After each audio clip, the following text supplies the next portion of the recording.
Segunda carta do apóstolo Paulo aos Coríntios, capítulo 3.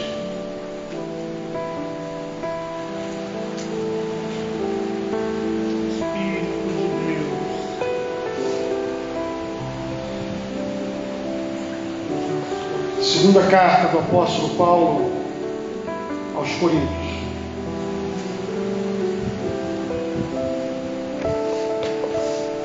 Capítulo 3. Vamos ler o versículo 15.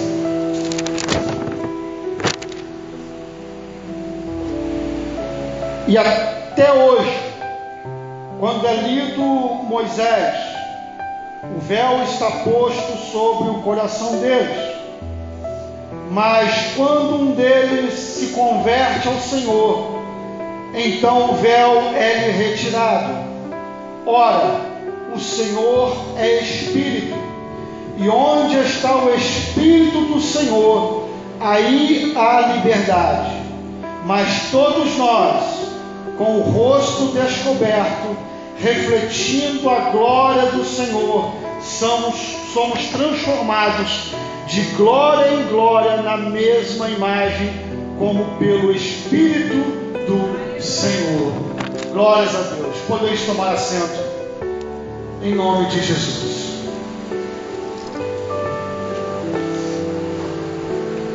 Eu prometo que vou ser bem breve, tá, irmãos? É apenas uma meditação que nos vem ao coração quando nós paramos para poder elevar as nossas mentes a Deus em meditação. Nós passamos por esse texto na escola bíblica dominical, né? Então é um texto que os irmãos já estudaram, estão bem familiarizados, mas vale a pena a gente relembrar, né? Eu tenho comigo mesmo e costumo pensar de que o pregador ele não assume a tribuna para trazer algo novo, não. Ele vem trazer, ele vem repetir, reforçar aquilo que nós temos ouvido e aprendido durante os anos. Eu, quando escuto um pregador dizendo assim, eu vou trazer algo novo, já logo me preocupo. Já logo me preocupo, a luz vermelha acende, porque coisa nova, o que é novo? Uma belezinha, né? Nós precisamos mais do mesmo Espírito, mais do mesmo Evangelho, mais da mesma graça, mais da mesma presença. Louvado seja o nome do Senhor. E hoje, nessa noite, vamos trazer mais do mesmo. O Evangelho simples de Jesus Cristo, mas que nos sustenta na nossa caminhada. Quando nós meditamos na carta, né, quando nós meditamos nessa carta do apóstolo Paulo, é nítido nós precisarmos de fazer algumas considerações, só para que nós possamos entender melhor, né, relembrando do contexto em que foi escrita essa carta, da situação em que aquela igreja se encontrava, né? Os irmãos sabem que a igreja de Corinto foi a igreja que deu mais trabalho ao apóstolo Paulo, pelo menos das que estão registradas nos escritos sagrados, foi a que deu mais trabalho. O apóstolo Paulo, ele teve um desgaste muito grande com a igreja de Corinto, por diversos motivos, né? Motivos culturais, motivos religiosos, por motivos de perseguições. Então foram eles os motivos que fizeram com que aquela igreja fosse uma igreja muito problemática. E quando nós lemos a segunda carta, nós temos que considerar a primeira carta. A primeira carta é uma carta dura, é uma carta onde nós vemos aqui o apóstolo Paulo falando com mais rispidez, né, tendo que tratar de problemas muito sérios naquela igreja. Havia problemas de incesto, havia problemas naquela igreja de divisões, né, muitos grupinhos, um se levantando contra o outro. Havia o grupo de Apolo, havia o grupo de Paulo, né? E havia aquele que, como sempre diz o pastor Jonas, o pior grupo de todos, o grupo de Cristo, porque era um grupo que não se identificava com nenhuma liderança. Então esses grupos, eles praticamente lutavam entre si, disputavam entre si, para ver quem teria mais atenção. E isso vinha trazendo e acarretando problemas em cima de problemas para aquela igreja. Houve um problema de incesto no meio deles e deixaram correr frouxo. Ninguém fazia nada. E o apóstolo Paulo, ele vem tratando, falando com eles: está errado, vocês têm que excluir, não pode deixar ficar no meio. E quando nós estudamos a carta a fundo, nós vamos vendo e nós vamos aprendendo que o apóstolo Paulo sofreu muito. Segundo alguns comentaristas e estudiosos, o contexto da primeira carta é um contexto em que o apóstolo Paulo chegou a ser expulso da igreja de Corinto. Tamanha foi a perseguição, tamanho foi o problema e o levante que houve naquela igreja contra ele, porque não estavam reconhecendo o ministério do apóstolo Paulo. É por isso que quando nós lemos e nós estudamos, é importante nós darmos atenção às mínimas coisas, para que depois nós venhamos a entender o poder e o impacto de alguns textos vem de encontro a nós. Então a primeira carta é uma carta muito tensa. O apóstolo Paulo sofre, ele escreve dessa forma, escreve em lágrimas. As lágrimas funcionavam para ele como se fosse a tinta da sua caneta, porque ele sabia o que representava e o que significava a obra de Deus e aquela igreja, e ele os amava muito, mas sabia que se não tomasse atitude a respeito daqueles problemas, tudo iria de mal a pior, com risco até mesmo da igreja se desviar, até mesmo da igreja fechar. Havia aqueles que tinham um sentimento no coração, um sentimento de grandeza. As pessoas podem achar que esse tipo de coisa é uma coisa relativamente nova, mas não é. Sempre houveram aqueles que clamavam por atenção no meio da igreja. Aqueles que queriam ser reconhecidos pelos homens. Aqueles que não colocavam a palavra de Deus e a sua obra em primeiro lugar, mas queriam destaques para si mesmos, para poder se beneficiarem da obra do Senhor, seja com status, seja se beneficiar por causa dos recursos financeiros que poderiam ser gerados. E ali via-se muita briga. Viam aqueles falsos cristãos que vinham de Jerusalém, trazendo cartas consigo, altamente recomendados, e cartas que vinham assinadas por aqueles que eram considerados pessoas importantes no seio da igreja, e vinham trazendo aquelas cartas e evocando para si uma autoridade apostólica, porque eram judeus, vinham da religião judaica, supostamente convertidos ao Evangelho, mas trazendo toda aquela carga da religiosidade com eles, e trazendo consigo um jugo, querendo fazer com que a igreja agora observasse rituais que eram exclusivos da religião judaica, outros que eram exclusivos da cultura judaica, e queriam agora introduzir isso nas igrejas gentílicas, nas igrejas estrangeiras. Não tinham aquele costume, e isso estava causando muitos problemas. Mas como eles vinham recomendados e trazendo cartas, muitos cristãos e muitos crentes se deixavam levar pelas aparências, se deixavam levar por causa dessas cartas, e começavam a achar que aqueles homens tinham alguma importância, quando que na verdade eram enviados de Satanás para poder destruir a obra do Senhor, para poder atrapalhar, para poder desviar a obra de Deus.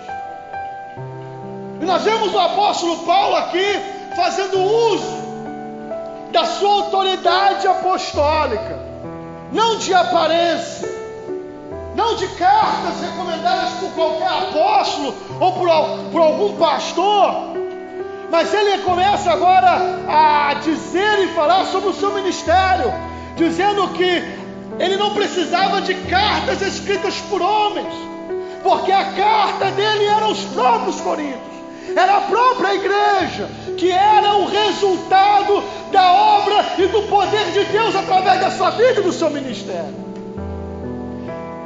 Porque mais importante do que cartas, mais importante do que aqueles que almejam aparências, mais importante do que aqueles que almejam posições, mais importante é o poder e a presença de Deus na nossa vida.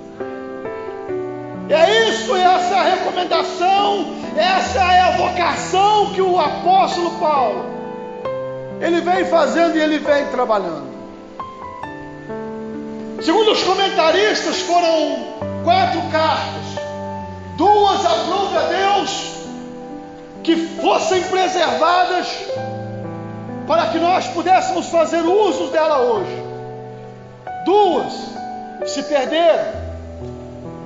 Mas dentre essas muitas cartas, segundo os comentaristas, foram cartas aonde o apóstolo Paulo, ele expõe toda a sua emoção, foi confrontado. Nós vemos isso porque o apóstolo Paulo escreve as cartas em tom de resposta, estava respondendo às dúvidas e questionamentos que eram enviados a ele. E nessas respostas, nós vemos como o apóstolo Paulo vem carregado da autoridade divina e fala diretamente aos coríntios a respeito daquilo que é o mais importante. E muitos prezavam pela aparência, muitos prezavam por status, por reconhecimento, mas o apóstolo Paulo nos ensina aqui que o mais importante é o poder de Deus, é a presença de Deus, é o chamado divino na nossa vida, é Deus presente, irmãos. Mais importante do que nomenclaturas, mais importante do que um título eclesiástico, mais importante é estar no centro da vontade do Senhor. Quando nós chegamos aqui no capítulo 3, o apóstolo Paulo vem desenvolvendo o seu raciocínio, desenvolvendo o seu pensamento. Então ele vem falando a respeito ainda daqueles que traziam as cartas, e esses principalmente judeus, que vinham para poder minar a obra do Senhor, que vinham para poder diminuir ou até mesmo atrapalhar ou prejudicar o crescimento da obra iniciada por ele. Louvado seja o nome do Senhor. E ele agora começa a dizer que não precisa de cartas. A própria igreja, a obra do Senhor e o seu ministério era o que o recomendava. O poder de Deus na sua vida era o que o recomendava. E mais específico agora ele faz uso de uma imagem do Antigo Testamento para poder explicar e deixar bem claro e nítido sobre a diferença entre o ministério do apóstolo Paulo e o ministério daqueles que eram os judaizantes. E deixa eu falar uma coisa para os irmãos aqui, é digno de nota.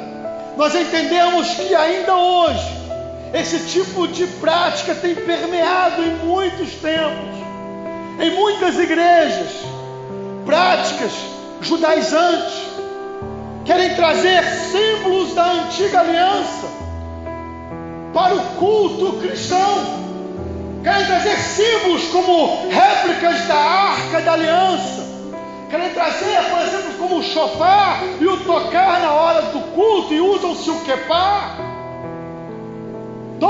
toca-se o chofar, entra-se com a arca dentro da igreja. E se não bastasse o impacto herético que isso traz para o culto, ainda não reconhecem e não compreendem que isso são aspectos de um culto antigo, de um culto de tempos passados, que nada mais, nada menos estavam apenas apontando para algo que iria vir no futuro.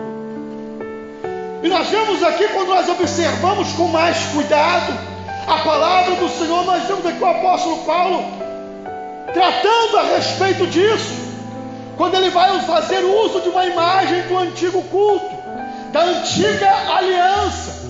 E aqui ele vem falando sobre o ministério da graça através da sua vida e a diferença desse ministério, como ele era diferente do ministério da antiga aliança. E aqui ele vai fazer um uso de uma imagem de Moisés, porque Moisés era ministro da antiga aliança, levantado por Deus para poder ser o mediador do antigo pacto de Deus com o seu povo. Moisés foi escolhido por Deus para poder ser ministro dessa aliança, também chamado Antigo Testamento. E esses judeus, arraigados nesse costume e nas tradições oriundas dessa aliança, queriam manter preservados este culto e ignoravam que esses cultos e rituais, na verdade, eram sombras daquilo que Deus estava projetando para o futuro.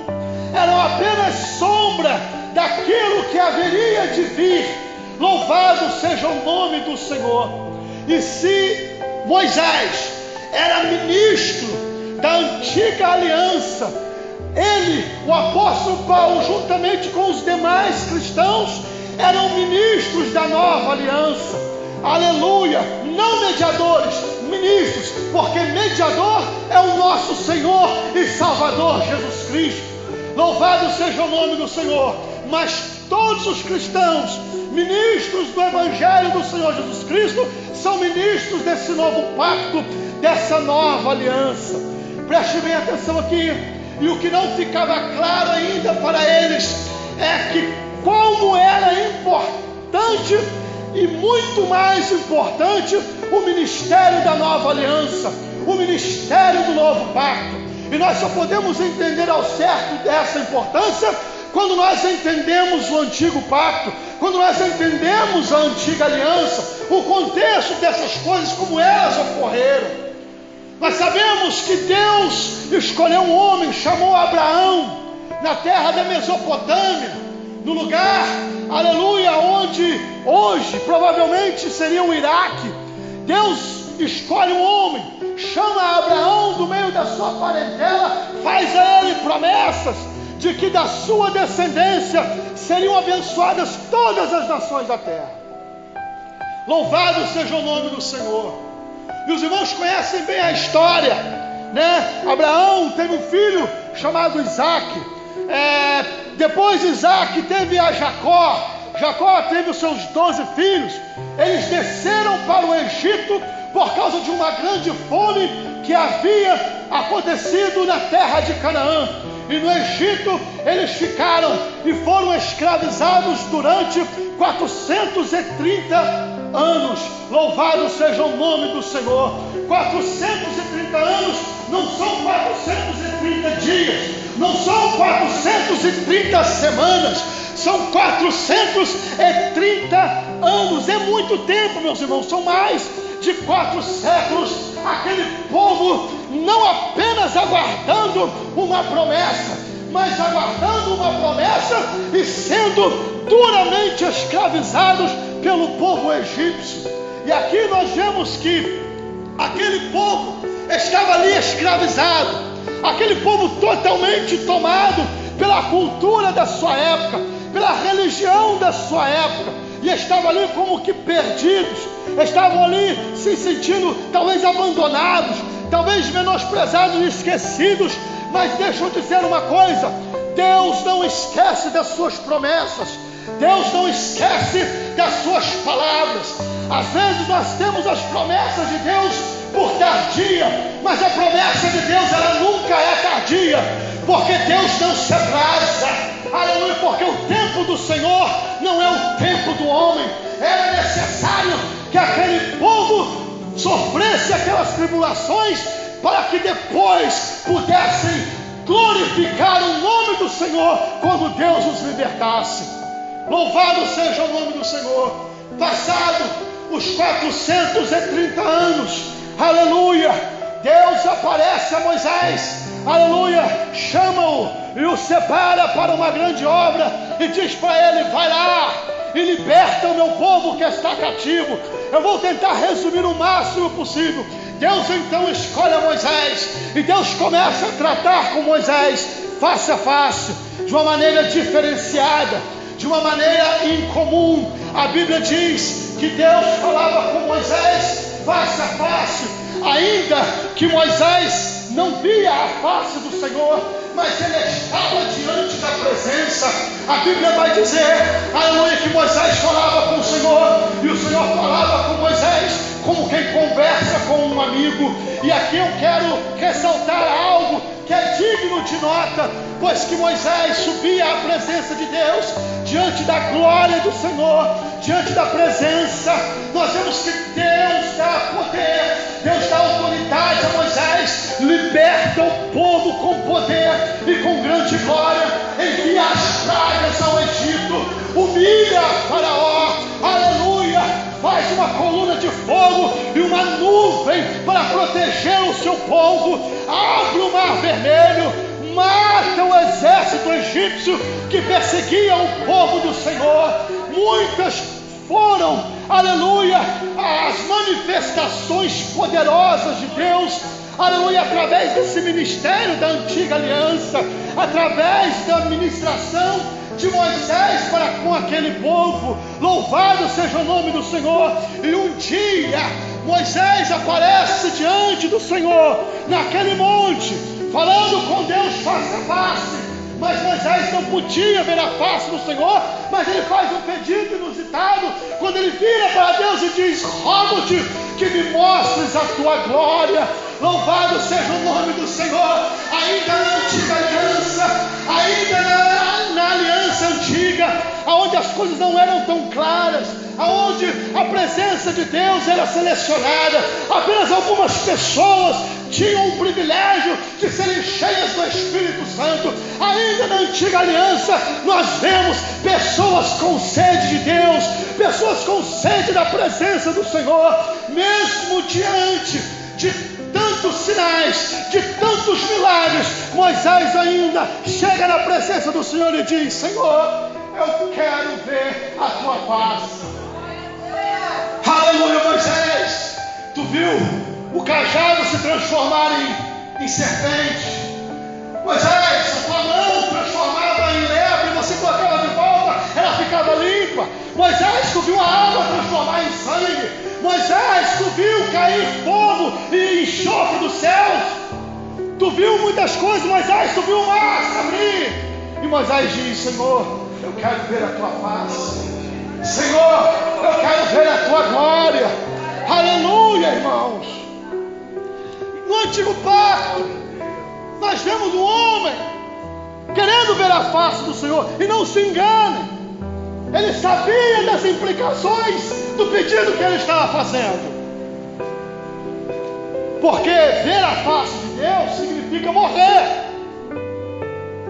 Rogo-te que me mostre a tua glória. Sabe o que ele está querendo dizer aqui?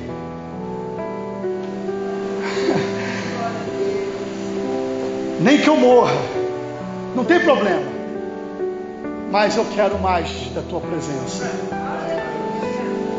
Nem que eu morra, nem que isso acabe com a minha vida, mas eu quero ver a tua face, Senhor. Aleluia. Sabe, irmãos, às vezes eu me pego meditando nessas coisas, que o Espírito Santo de Deus não permita que tenhamos um sentimento menor do que esse, de querer mais da presença, de querer mais da face. Aleluia, louvado seja o nome do Senhor. E Deus vai dizer para ele assim: Moisés, você não pode ver a minha face. Homem nenhum verá a minha face e viverá. Aleluia. Mas deixa eu te falar uma coisa, eu vou passar ali, você fica atrás daquela rocha. Eu vou estender a minha mão sobre você para você não morrer. E eu vou passar e você vai poder me ver pelas costas. Aleluia. E assim foi feito. Aleluia, louvado seja o nome do Senhor. Deus é muito bom, irmãos. Deus pode recusar muitos pedidos nossos. Deus pode recusar a gente de ter um carro novo. Deus pode recusar de dar um emprego para nós. Deus pode recusar de curar uma enfermidade. Ele pode. Deus pode recusar de nos livrar da tribulação. Deus pode recusar, mas tem uma coisa que Deus não recusa, é a sua presença. Isso você pode clamar à vontade. Nós nunca vamos ver na palavra de Deus alguém rogando pela presença, alguém rogando pela glória, alguém querendo se chegar à presença do Todo-Poderoso e Deus recusando um pedido como esse. Aleluia! Louvado seja o nome do Senhor. Glória a Deus.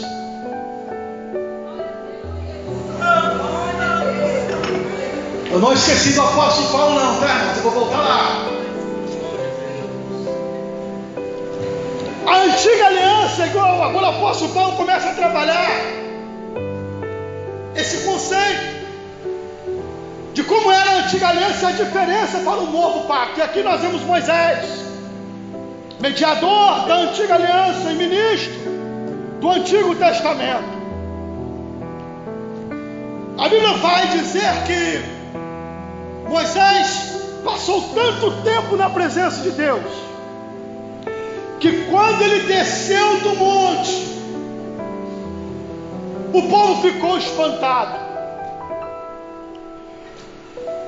Primeiro, o povo não queria que Moisés fosse o mediador. Por que Deus só fala com você? Por que Deus não fala com todo mundo? Aí Moisés disse para eles: vocês querem que Deus fale com vocês? Tudo bem. Então se consagrem, se santifiquem, se preparem, que daqui a 3 dias o Senhor vai falar diretamente com vocês. Glória a Deus. A Bíblia vai dizer que o povo então se consagrou. Ninguém tocou em mulher nenhuma tocou no seu marido. Todo mundo jejuando, todo mundo se consagrando, se banharam, lavaram as suas vestes, se prepararam. Vamos ao pé do monte sagrado, porque Deus vai falar conosco. Aleluia. Está lá em Êxodo capítulo 20, o contexto 19. O povo chega, Deus então começa a falar com o povo e recitar aquilo que são os 10 mandamentos. Só que quando Deus falava, a terra estremecia, o monte se enfumaçava, o povo começou a temer, porque a voz era a voz como um som de trombeta e muito alta, e o povo começou a clamar: nós vamos morrer, nós não suportamos essa presença. Aí depois disso o povo começou a pedir: Moisés, nós vamos morrer, é melhor que só você fale com Deus, dizendo assim, né, que se tiver que morrer, morre só você, que não venha morrer o povo todo. Irmãos, preste bem atenção. O chamado de Deus para a liderança não é para qualquer um. Embora muitos possam almejar, mas Deus não escolhe a todos para poder liderar e guiar o seu povo. E aqui nós vemos como que todo o povo quis experimentar como era falar diretamente com Deus. E naquela época, algo que só alguém que exercia liderança podia fazer. Aleluia. Então Moisés sobe ao monte. A Bíblia vai dizer que ele fica 40 dias e 40 noites. Não comeu e não bebeu. totalmente imerso na presença de Deus. E deixa eu falar uma coisa aqui para vocês. A Bíblia não dá muitos detalhes, mas nos dá pistas do que aconteceu ali. Porque quando Moisés desce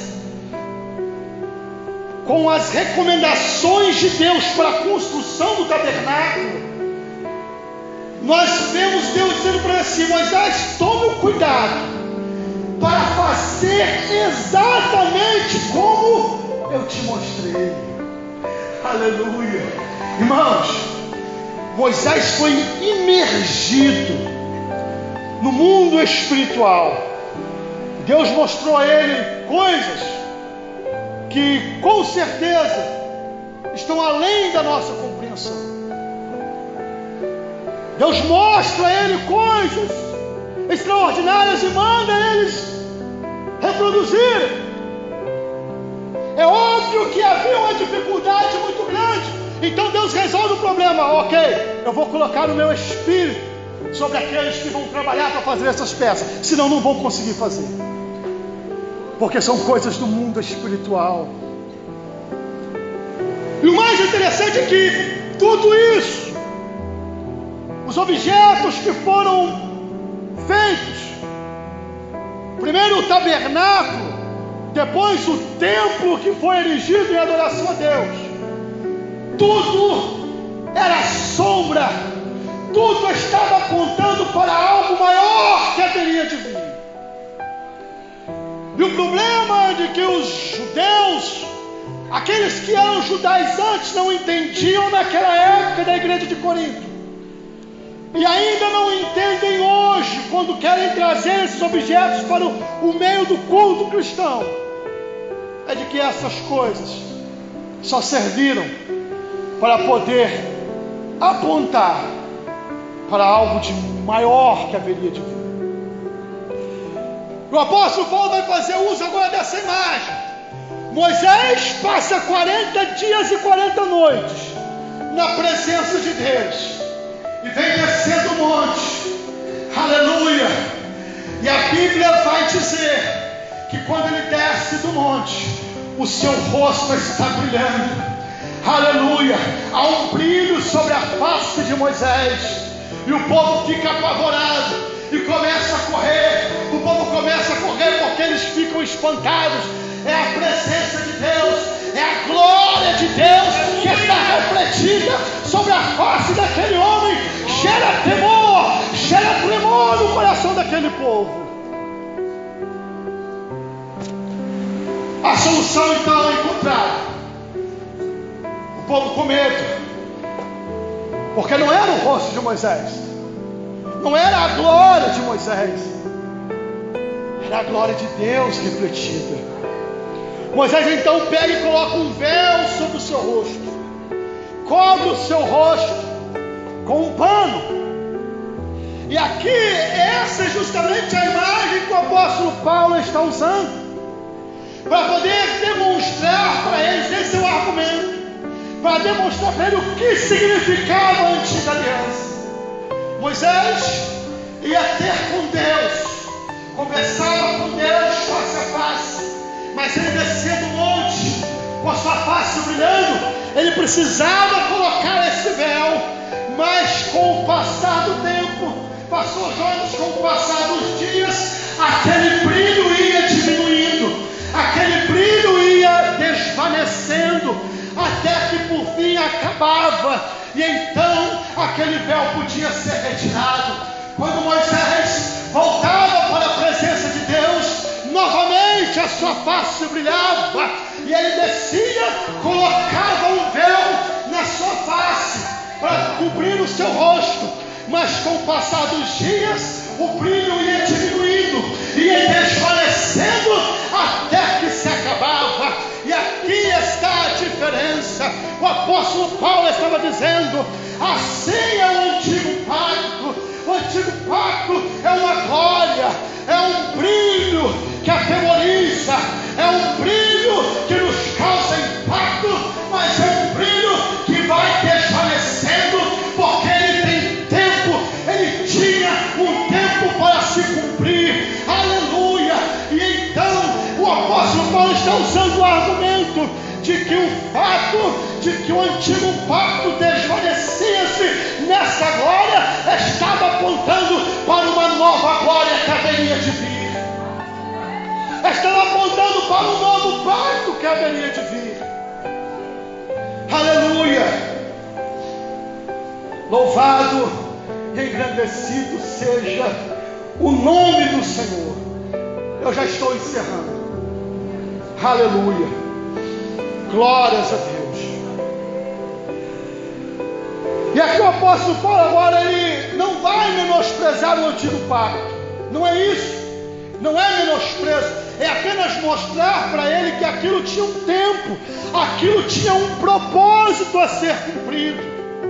E mesmo aquilo que tinha um tempo e que tinha um propósito era muito glorioso, a ponto dos homens não suportarem a olhar, a ponto dos homens não suportarem essa presença, não suportarem essa glória, mas ainda assim era desvanecente, porque tinha que acabar para que pudesse vir aquele pacto que seria perfeito. E aqui agora o apóstolo Paulo vai dizer: nós não somos ministros do antigo pacto, aleluia.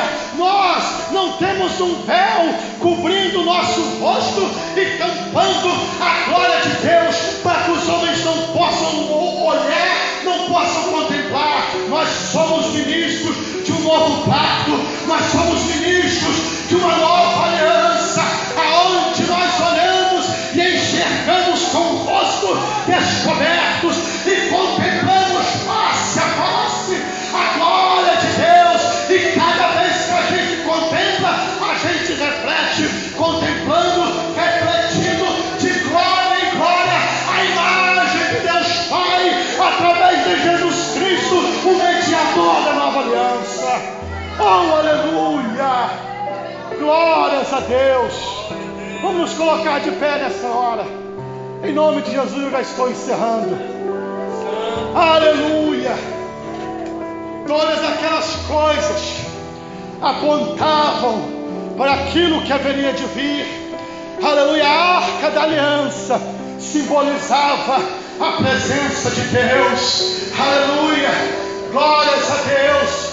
E o profeta Isaías, ao profetizar a respeito da vinda de Cristo, ele fala sobre essa presença, pois que o seu nome será Emanuel, que significa Deus conosco, Deus presente. E o próprio Cristo fala a respeito do cumprimento, aleluia, disso nos nossos dias, quando ele diz: eis que eu estarei convosco todos os dias até a consumação dos séculos. Deixa eu te falar uma coisa: todas as coisas no antigo pacto, na antiga aliança, estavam apontando para aquilo que haveria de vir. Louvado seja o nome do Senhor. Se no antigo pacto, na antiga aliança, a glória se desvanecia, na nova aliança a glória não se desvanece, porque glória é presença de Deus.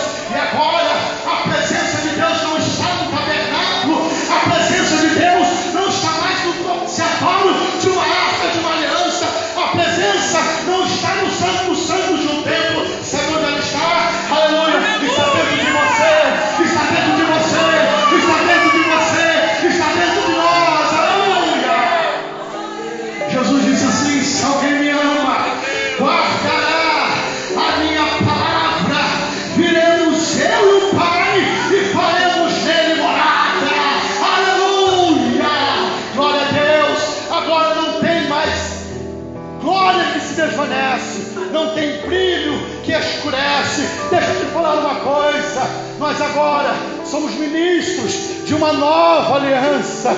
Aleluia! E nessa aliança o véu foi arrancado, não tem mais separação entre a presença, entre a glória de Deus e os nossos rostos, entre o nosso contemplar, pois que todos nós contemplamos, pois Jesus Cristo, o nosso Senhor, arrancou o véu de uma vez por todas. Deus abençoe essa vida em nome de Jesus. Aleluia!